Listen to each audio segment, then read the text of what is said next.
the system, yeah. Come on, we say we're not with them. We solid and we don't need to kick them.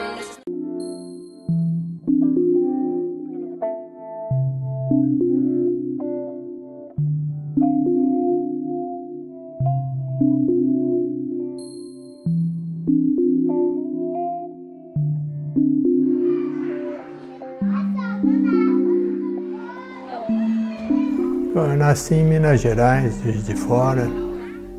Com 1 ano de idade fui para São Paulo. E em São Paulo vivi boa parte da minha vida, mais de 50 anos. Minha infância foi normal, foi uma infância tranquila, mas num certo momento da minha infância eu tive contato com a cultura da Índia. Eu, com 10 para 11 anos, eu estava lendo um livro que meu pai comprou quando a minha mãe engravidou de mim, que tratava sobre discos voadores. E nesse livro, um dos autores faz uma tentativa de historiografia das aparições de discos voadores. E aí ele diz no livro que existia um texto indiano escrito em sânscrito que ensinava a construir um disco voador. Na verdade, é um texto de Vastuvidya, um texto de arquitetura, que ensina como construir um vimana. Vimana é uma parte do templo, mas é também uma nave, um palácio voador, palácio flutuante, que ele achava que era um disco voador. Aquilo acendeu a minha curiosidade, né? Então eu pensei, vou estudar sânscrito para ler esse livro e aprender a fazer um disco voador. E o tempo passou, os discos voadores saíram do meu foco de interesse, mas a língua sânscrita não. E o yoga veio por causa da língua sânscrita.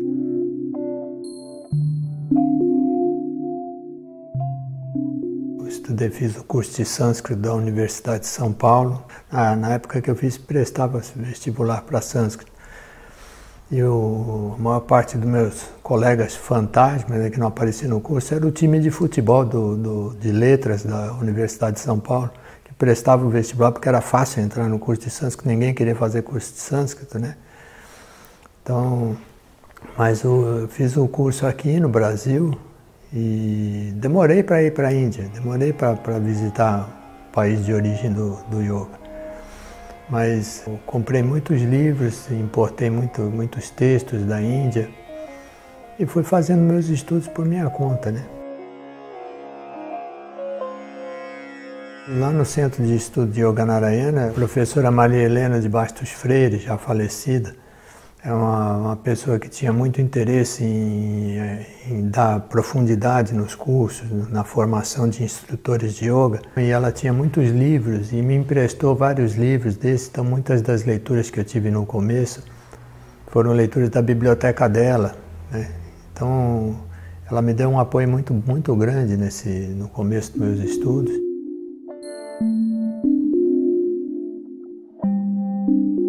O yoga especificamente foi uns 15 anos, mais ou menos. Eu estava procurando, naquela época era meio difícil de achar um bom instrutor, então tinha muito farsante por aí. Mas eu fui me introduzindo no assunto, procurando literatura, importando livros, comprando livros da Argentina, que era o que tinha muito por aqui. E fui começando a me instruir no caminho do yoga. Mas a visão que eu tinha do yoga naquela época era muito confusa, porque a literatura era confusa. Eu sabia que era alguma coisa boa, mas não sabia por quê, não sabia exatamente o que ela tinha de bom, né?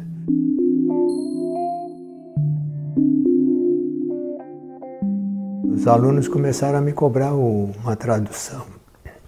E o que eu fazia era procurar uma tradução já feita, porque eu não sabia quanto trabalho que aquilo podia me render, né, que podia me dar, mas eu acabei fazendo.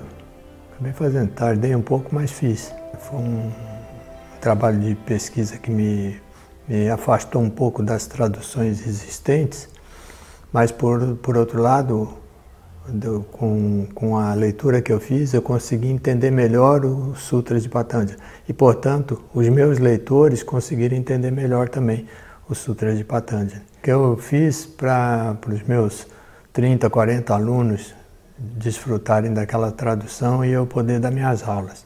O meu objetivo era esse. Então era feito em gráfica de conveniência, eu imprimia 10, 15, 20 e vendia para os alunos para eles terem aquele material de referência em mãos. Mas aí eu percebi que a publicação estava fazendo sucesso, porque quando eu cheguei para mais de 500 publicações, eu não tinha tantos alunos assim, né? Então, mais de 500 exemplares vendidos, eu percebi que havia um interesse maior, eu vi um público maior interessado naquele trabalho, naquela obra. A editora que publica hoje essa tradução se interessou de fazer um trabalho bem feito, um trabalho não uma publicação doméstica como eu tinha, né?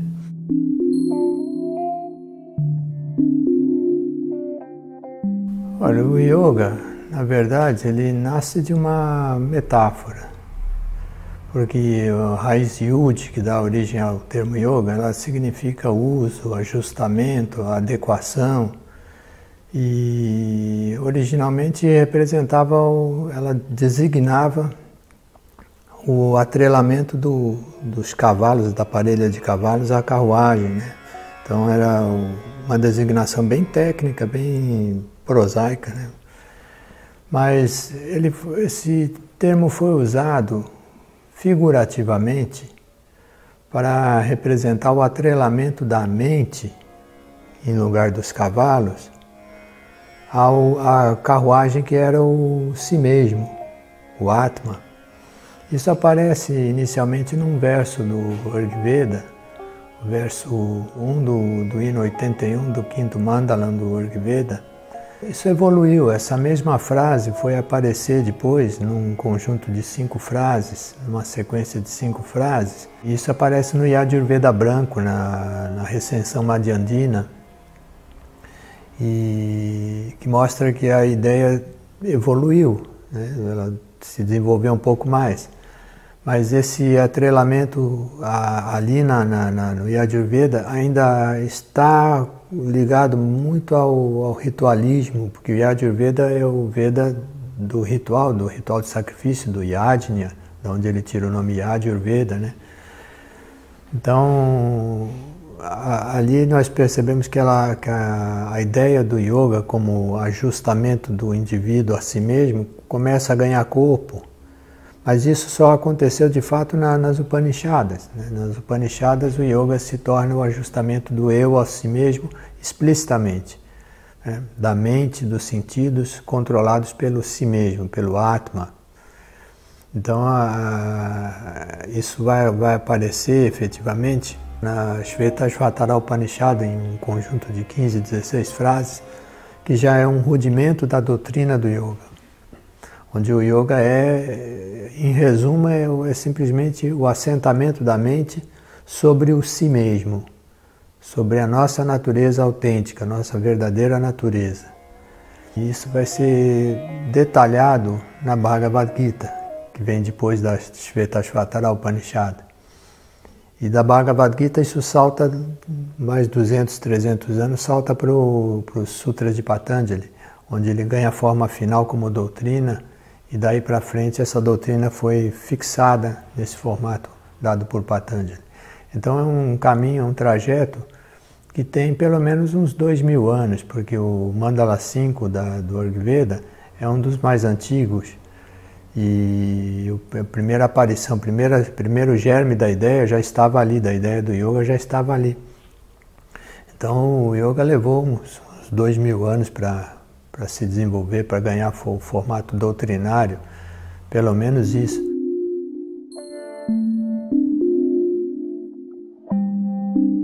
Patanjali, nos 3 primeiros sutras, ele faz 3 afirmações importantes. Primeiro, ele começa com a palavra Atha. Atha, ela abre aspas, ela abre uma citação. Essa citação é fechada pela palavra iti, que é a última palavra do texto. Então, os sutras do yoga inteiro, os 196 frases dos sutras do yoga, são colocadas por Patanjali como uma citação. Ou seja, ele está se negando a aceitar a autoria dos sutras. Então ele não é o autor dos sutras, ele está apenas citando. Por quê? Porque os sutras do yoga, eles sistematizam, eles compilam o resultado de séculos de debates públicos que aconteciam pelo norte, pelo centro da Índia, que tinham por objetivo aperfeiçoar, era uma seleção natural que ia acontecendo para aperfeiçoar os sistemas filosóficos que eram propostas, as ideias que eram propostas. Então o yoga foi uma dessas teses vencedoras dos debates públicos, que foi sistematizada. Então Patanjali não se arroga a autoria nenhuma. Ele coloca atha e termina o texto com iti. Então ele está colocando tudo entre aspas e dizendo eu estou só apresentando isso. O resto da primeira frase, que é Yoga Anushasana, significa aqui está o postulado do yoga. O Anushasana é um assunto que não deve ser discutido, não deve ser debatido, já foi debatido. Ele é um axioma, ele é um postulado, ele é algo que já foi resolvido e que agora está aí para disposição para resolver a vida das pessoas, né? Então, primeiro, citação. Segundo, é um assunto para não ser mais debatido. E terceiro, ele define o yoga, né? Yoga é o recolhimento das atividades de Chitam, da mente, a mente como Chitam, não como Manaha, né? Há uma sutileza aqui, uma diferença que demandaria um pouco mais de explicação. Mas ele continua essa explicação na terceira frase, onde ele diz, então, aquele que vê se estabelece, se manifesta na sua forma autêntica, Svarupe. Svarupe é na sua forma própria. E isso é exatamente o que dizia o conceito original embrionário do yoga lá no Rigveda, né? Ou seja, você ajustar a mente e os sentidos ao Dharma. Aqui o Svarupe significa o seu próprio Dharma, o seu Svadharma. Então você poderia substituir por Svadharme, daria a mesma coisa. Então o Patanjali ele está definindo o yoga de uma forma muito simples. Recolhe-se as atividades da mente, se retira elas do mundo, da dependência do mundo, do apego às coisas externas, e internalizada, a mente se ajusta àquele que vê. Aquele que vê é o si mesmo. Si mesmo ele apenas observa, ele é apenas o observador. Ele não é objeto de observação. Então, ajustado a esse observador, o yoga se manifesta. Então, ele se torna presente na sua forma autêntica quando a mente se recolhe e abandona o apego aos desejos e aos estímulos externos. O yoga de Patanjali é uma reeducação da percepção.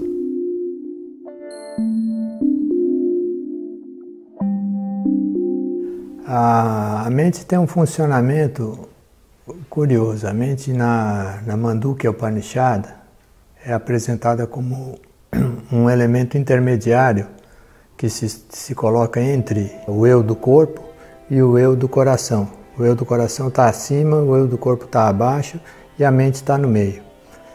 A Mandukya Upanishad enuncia os nomes desses eus como sendo Vaishvanara, o eu do corpo, que significa aquele que está em todo mundo, que pertence a todas as pessoas, que é visível para todos. Taijasaha, que significa cintilante, brilhante e vaidoso, num certo sentido, como é o eu da mente. E Prajnaha, o do coração, que significa aquele que funciona baseado na intuição. Prajna é intuição, aquilo que se lança ao nosso conhecimento, à nossa percepção direta. A mente, então, ela está entre um e outro e ela apresenta um problema para nós. Ela é aquele elemento da nossa estrutura que pode se vincular ao falso. O coração é sempre verdadeiro, o corpo é sempre verdadeiro, o corpo não mente, o corpo obedece à mente. O coração não mente, o coração é a presença de espírito. A gente usa essa expressão em português, né? Presença de espírito. É a presença de espírito, é a resposta intuitiva, a resposta que o o nosso eu mais profundo dá às situações com as quais nos deparamos. Mas a mente não. A mente ela estabelece conexões e relações e valores, etc., que nem sempre são verdadeiros. Ela vê dois objetos pretos e diz esses objetos estão relacionados. Ela vê dois objetos redondos e diz esses objetos estão relacionados. Ela cria relações. E a mente é a fonte do problema. É a mente que faz a desconexão do corpo em relação ao coração. Então, essa visão da Mandukya Upanishada, que predica a integração dos três em um só, que vai se tornar o quarto, Turiya, né? Essa integração dos três é a proposta do yoga. É exatamente a proposta do yoga.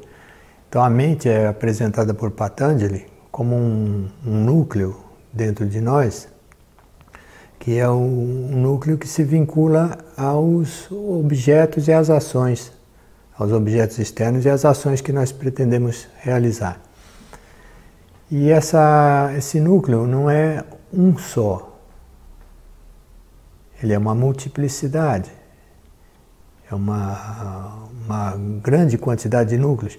Porque, por exemplo, se eu estou aqui conversando contigo e eu escuto um ruído de um veículo passando na rua, eu não paro de pensar no que eu estou falando para você, mas minha mente avalia no mesmo momento o que está acontecendo lá na rua.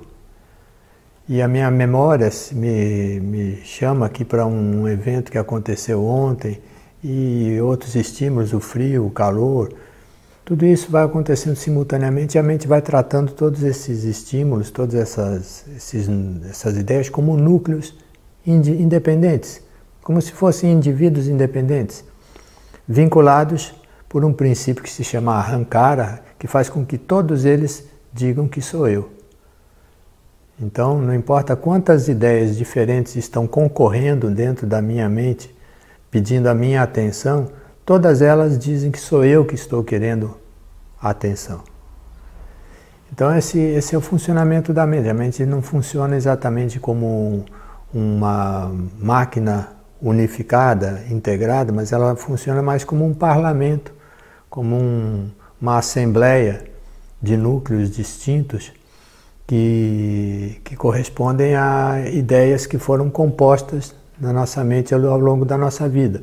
Por exemplo, eu estou andando na rua, olho para a vitrine de uma doceria, vejo um docinho que eu gosto e crio um vínculo com esse doce, um desejo, um vínculo de desejo. E aquilo se transforma num núcleo dentro de mim que me faz de vez em quando lembrar daquele doce e sentir o desejo e quem sabe me mover a buscar esse doce. É assim que funciona cada um desses núcleos na minha mente. Então, um núcleo me leva para o estudo, outro núcleo me leva para uma prática de ginástica, por exemplo, outro núcleo me leva a tocar um violão, outro núcleo me leva a buscar um amigo, telefonar para um amigo, outro núcleo me leva a procurar uma roupa que eu acho bonita, um outro núcleo me leva a me preocupar com a conta que eu tenho para pagar, o outro me leva a buscar o meu trabalho para ver se eu consigo mais dinheiro para fazer uma viagem que o outro núcleo está pedindo para fazer. Então, a mente vai sendo uma multiplicidade e esses núcleos vão se formando predominantemente com base em estímulos externos, vínculos que nós estabelecemos com o mundo externo.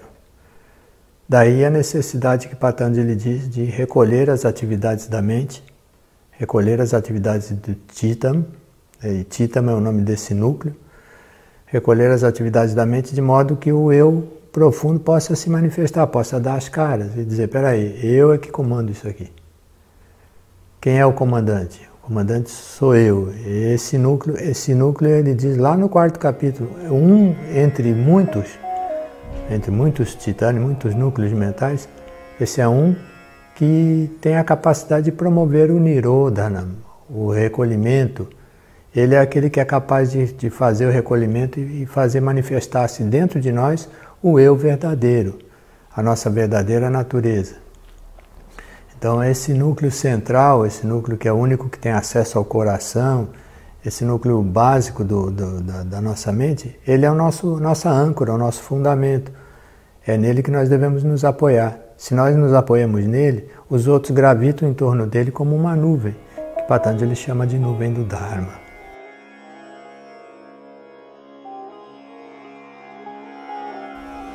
Então, para nossa mente ser uma nuvem do Dharma, para nossa mente estar assentada, equilibrada em torno do nosso eu verdadeiro, é preciso estabelecer uma voz de comando sobre todos esses núcleos, botar uma ordem na casa, fazer a mente se assentar e se desconectar dessas coisas do mundo externo. Esse é o funcionamento da mente na visão yógica do Patanjali.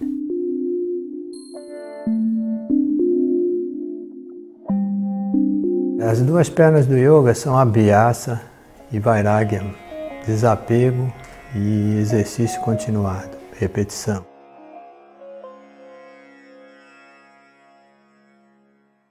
Então, o que a gente faz uma vez só e não faz mais, não faz efeito. E o que a gente faz com interesse, com ansiedade, também não dá resultado. Então é preciso estar desapegado e trabalhar sistematicamente o seu yoga, né? Agora, o problema é que o yoga depende da mente funcionar sem perturbação. E Patanjali diz logo no início do Sutra de Yoga que a mente pode funcionar perturbada ou não perturbada.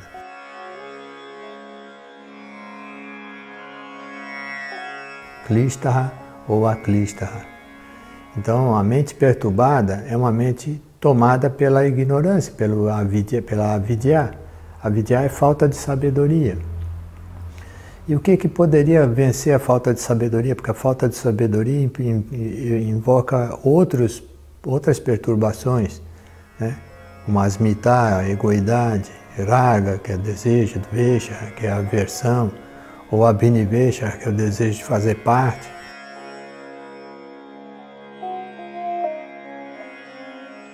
Então essas perturbações todas são consequências de avidya. Mas ele diz no texto que o segundo capítulo, que é o capítulo da sadhana, que é o capítulo do método, da metodologia do yoga, esse capítulo pode ser resumido numa expressão que ele usa no próprio capítulo, que é vidya hanopaya. A vidya hanopaya. A vidya é a falta de sabedoria. Hana é a destruição. E o paya é o método, o caminho da destruição da falta de sabedoria.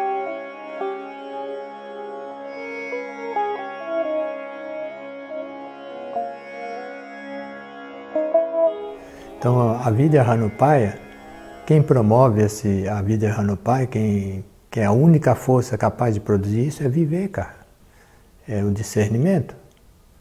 Porque a falta de sabedoria consiste justamente em ver o eterno naquilo que é perecível, o agradável no que é desagradável.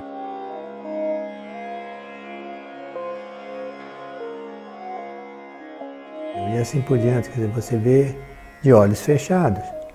Então, o método do yoga, o método de destruir a perturbação da mente, consiste basicamente em abrir os olhos. Olha as coisas do jeito que elas são.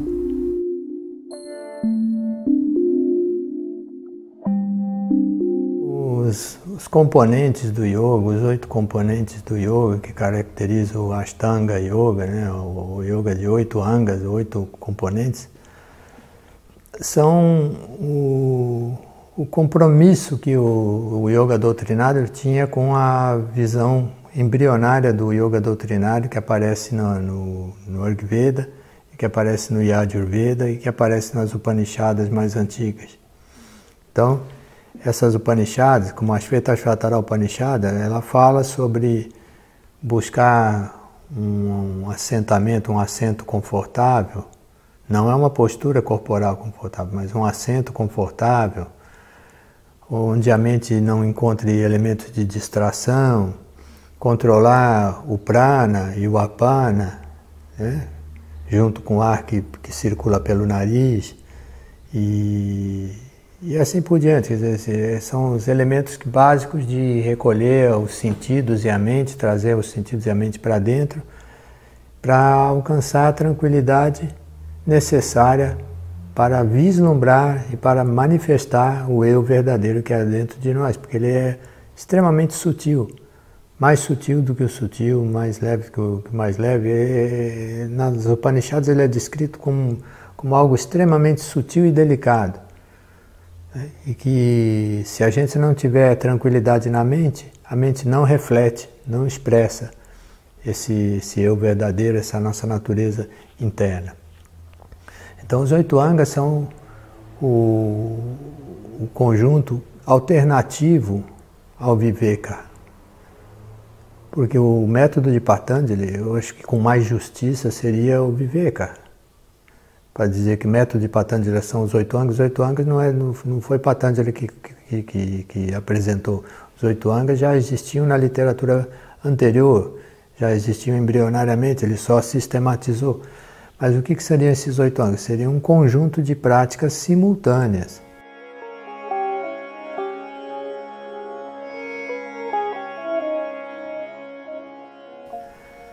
Não é que eu tenho que fazer um, depois outro, e lá no fim eu chego no Samadhi, né? Chego no Samadhi. Samadhi é uma condição que eu alcanço a cada momento, em vários momentos da minha vida, no momento em que eu encontro paz, tranquilidade, no momento em que eu manifesto a minha natureza verdadeira, no momento em que eu assumo o comando sobre a minha vida, eu estou em Samadhi.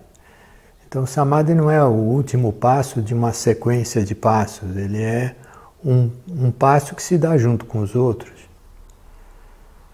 Mas eu tenho os um dos dois primeiros componentes, dois primeiros angas, Yama e Niyama. Eles são regras de comportamento e atitude em relação ao outro ou em relação a si mesmo, Niyama. Nessas regras dos niyamas, nós temos Tapaha, Svadhyaya, Ishvara Pranidhana.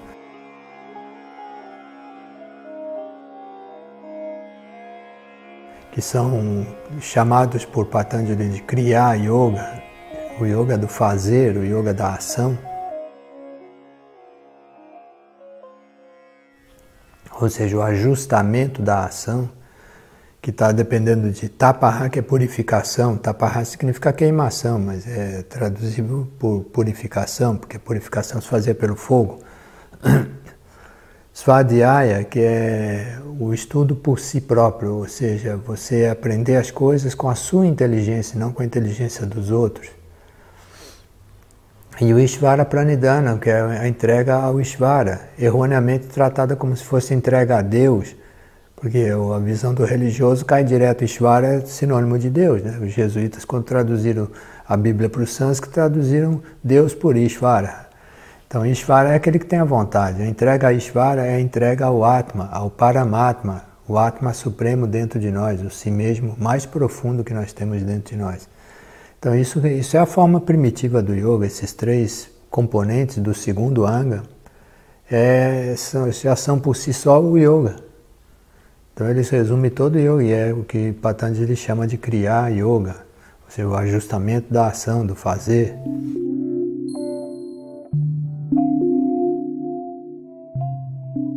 Então há muitos métodos dentro do método, pelo que parece, né? Ou seja, os 8 angas não são o método do yoga. O método do yoga são os 8 angas, de um lado, os 3 componentes do segundo anga, o Tapaha, Svadhyaya e Ishvara Pranidhana, como Kriya Yoga, mas também Viveka sozinho já faz o efeito necessário, porque ele elimina a vidya. Tá certo?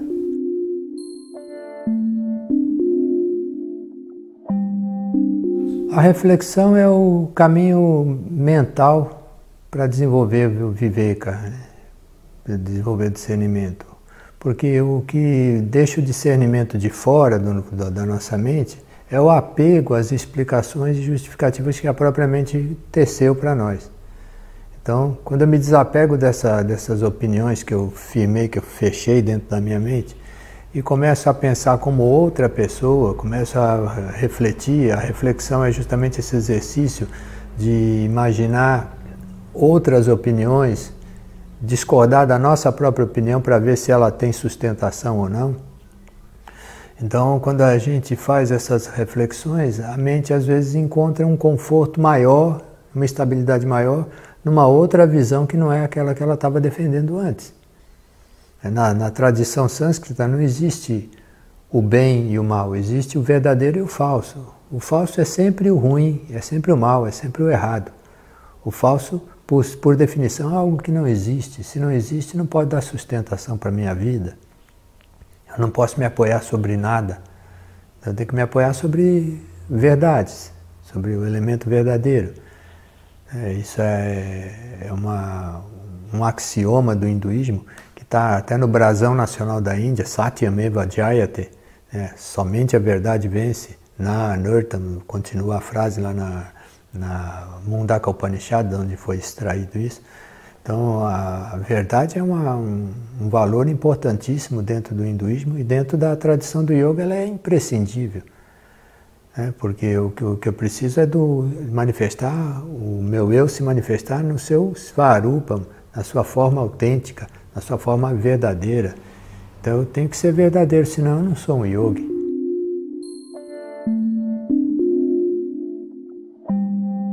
Originalmente, o asana é o assentamento da mente. A mente se assenta e se assenta no espaço mítico, que é um espaço que está além do nosso mundo material, mas aquém da origem, aquém do universo unificado integrado que é Brahma. Então esse espaço intermediário, esse espaço onde o invisível se torna visível, esse espaço onde a narrativa se origina, tem a sua origem, a narrativa mítica tem a sua origem, é o espaço mítico, um espaço qualificado. A mente se assenta ali. Quando a mente se assenta no espaço mítico, ela é conduzida pelas narrativas a um estado de paz, conforto, estabilidade, que é o que ela busca. Então, por isso o asana era recomendado, para que a mente se assentasse, não para que o corpo se assentasse. Mas para que a mente se assentasse, se dizia para buscar um asana como assento, local de assentamento. E o asana era um punhado de capim-cu chá, que é o capim sagrado, ou a pele de um antílope negro, ou qualquer assento sobre o qual a gente se sentisse confortável e firme. Então esse assento era o lugar para se assentar. Originalmente era o assentamento da mente, era o local onde a mente ia se assentar. Posteriormente, já lá para o século IX, X da nossa era, começa a haver uma diversidade de descrições de colocação corporal, de postura corporal, que deve ser assumida quando se pratica determinado asana. Então veja só, quando se meditava, quando se medita, quando se coloca a mente num determinado assunto, esse assunto é um asana, a mente se assenta no assunto. Então, por exemplo, se eu meditar sobre montanhas, a minha mente se assenta sobre a montanha, ela se apoia naquela montanha. E aí nos textos tântricos mais antigos há menção a formas de colocar as pernas e os braços e o tronco para acompanhar essa meditação, para acompanhar esse asana. E acaba que essas colocações corporais vão ser chamadas de asanas. Então o asana não foi uma invenção moderna enquanto postura corporal. Enquanto postura corporal já aparece na Índia antiga, mas não nas Upanishads. Nas Upanishads o asana é efetivamente da mente. Tanto é que há expressões como assentado ele vai a toda parte, viaja para todos os lugares e assim por diante, ou seja, é algo que não se pode conceber que seja possível com o corpo, mas sim com a mente. Então o asana passou a ter uma natureza dupla, dual. Ele tinha ao mesmo tempo um sentido mental e ao mesmo tempo um sentido corporal. Quando o yoga chegou no século XIX, XX, começo do século XX, o asana foi restaurado apenas pelo seu aspecto corporal, como ginástica, embutido na luta pela independência da Índia, como uma ginástica nativa que ia deixar todo mundo sarado, todo mundo forte, para responder à provocação dos britânicos, que chamaram os indianos de fracos e efeminados.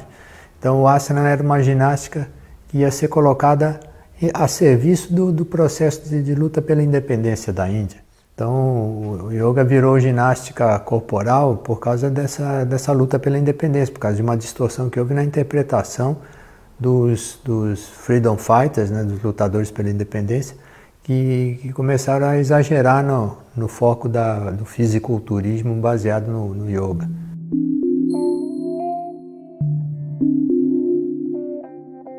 Sim, o yoga postural moderno nunca deveria ter se divorciado, ter se separado do yoga original. Mas essa separação se tornou inevitável devido às vaidades, aos conceitos distorcidos que foram surgindo ao longo da história.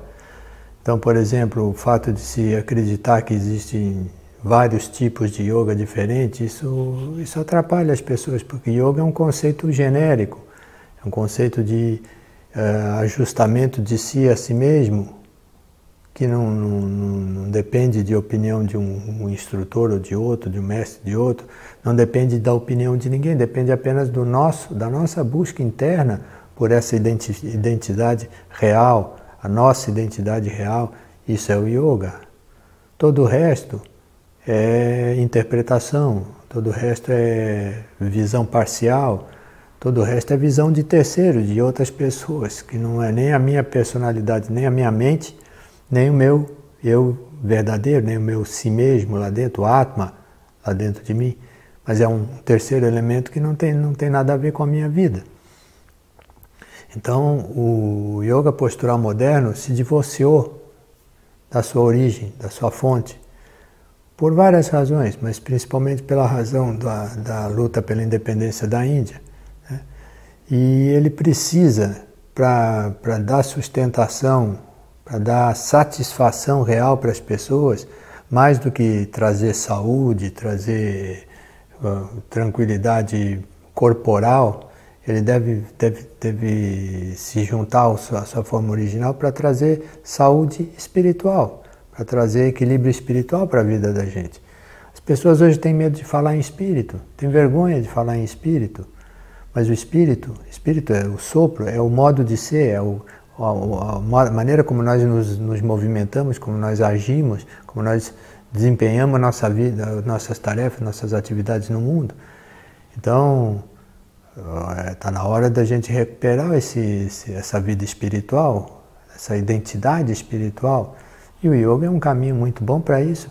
E o yoga postural, se ele incorporar as ferramentas antigas do yoga, as ferramentas de reflexão, de meditação, de mergulho no si mesmo, de desenvolvimento do discernimento, do desapego, se ele incorporar isso na sua prática, se sair das vaidades pessoais e mergulhar na fórmula original do yoga, ele vai estar prestando um grande serviço para a humanidade, porque a herança da humanidade não é a ginástica.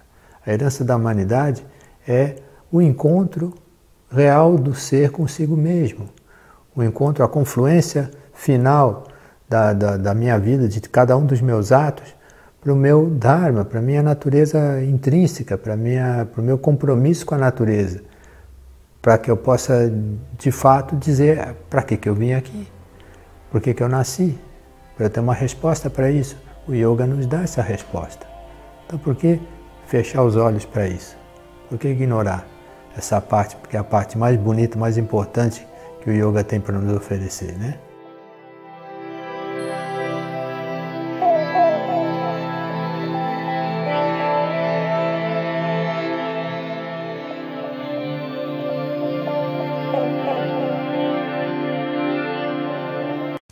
Acabamos de ver como a prática do yoga pode ser benéfica para o nosso corpo e nossa mente. Que tal descobrir tudo sobre essa prática milenar que transforma a vida de muitas pessoas e se tornar um praticante com apenas 12 minutos diários? Eu deixei o link na descrição desse vídeo e no primeiro comentário também. Clica lá para saber mais, ok?